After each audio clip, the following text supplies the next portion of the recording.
know, maybe, I don't know if you know the answer to that, or what do you think on that?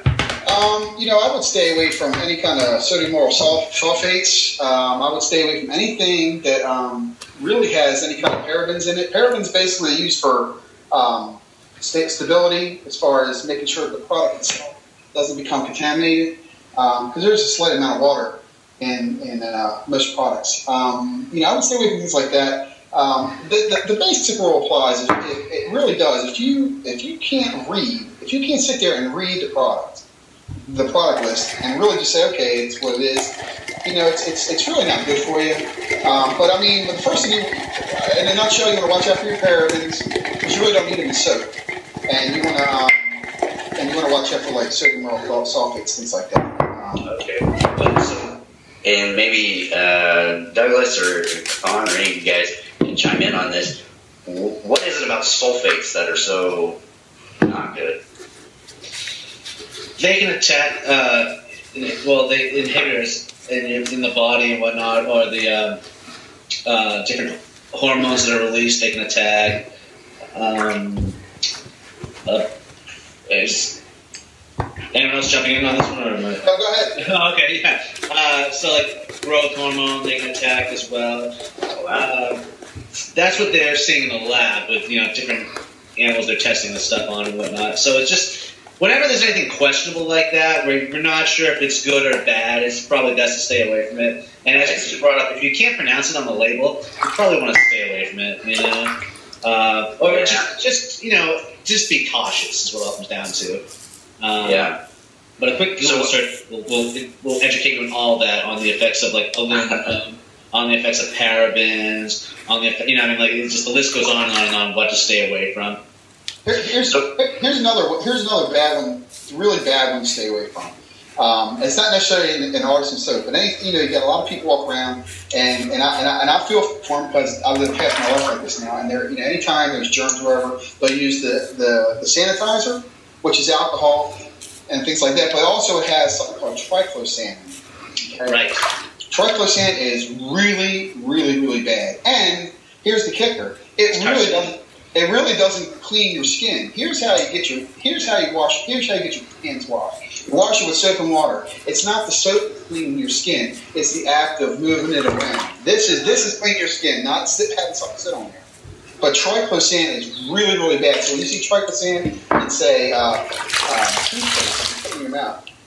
Bad. Deodorant too. So when you consult with a big giant company, or when you were with Procter & Gamble and they had something like this in it, you weren't really looking at, is this a good component in the product? You were just seeing on a microbial level, I guess, if it was safe or not.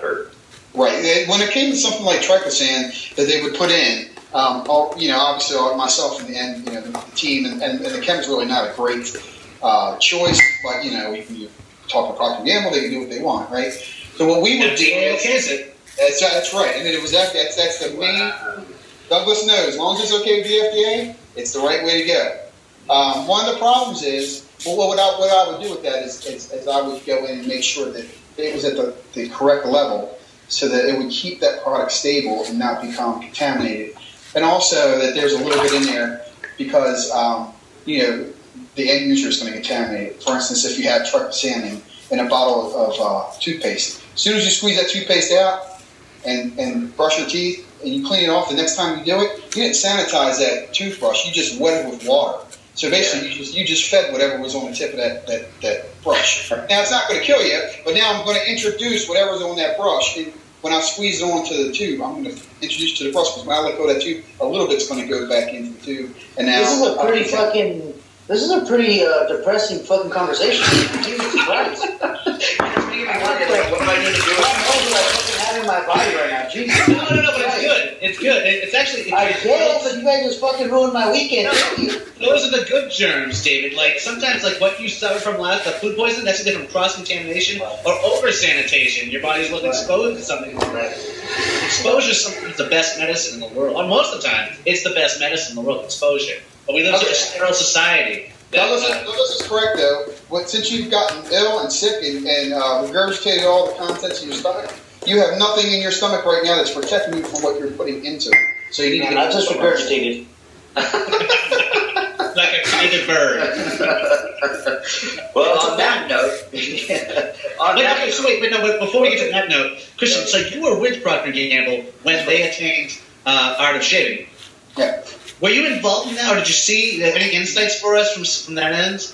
No, I mean, it was just one of these things where what they do is they just make an acquisition, and then they just assume whoever worked for that company, say they acquired, your company, you would now work for Procter & Gamble, unless you didn't want to, then they'd say, they give you the opportunity to work for them, and they, you just have to make all your, operating procedures the same and that sort of thing.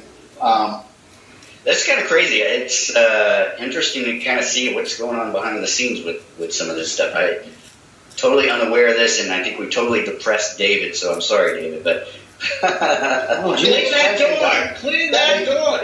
His door's not. That's why I'm not suicidal. Shit, you guys are pushing me over the edge. That's why I got guys and girls like me out here. Making sure they're getting away with just enough. To make me aware of how filthy we really are. Jesus. Right. So no, David. So now this weekend, when you go to a friend's house and have a little toddler run around with a diaper and all that stuff, picking the nose and blowing yeah. No, it's funny because you can get really crazy with this stuff. The more you read into it, I mean, like I will watch a person in public if they sneeze. Like, it doesn't end there for me. I watch everything after that. Like, then I watch what they do with their hands afterwards. And it's usually like right when you're about to meet them, and the hands up, like, oh, hey, how you doing? And you're like, nope. You fist bump. You're lost. You have to shake his hand, though, so it's like... But yeah, watch the hand afterwards. I'm always curious to see where they're putting it, Oh, gosh. So ignorance is bliss. Yes. That's true. That is true. Yeah. So this is the in-depth science part of our show. And to kind of change up some gears, Con, let's jump over to Twitter and see what's going on over there. What do you got for us? It appears that everyone here is running to the bathroom.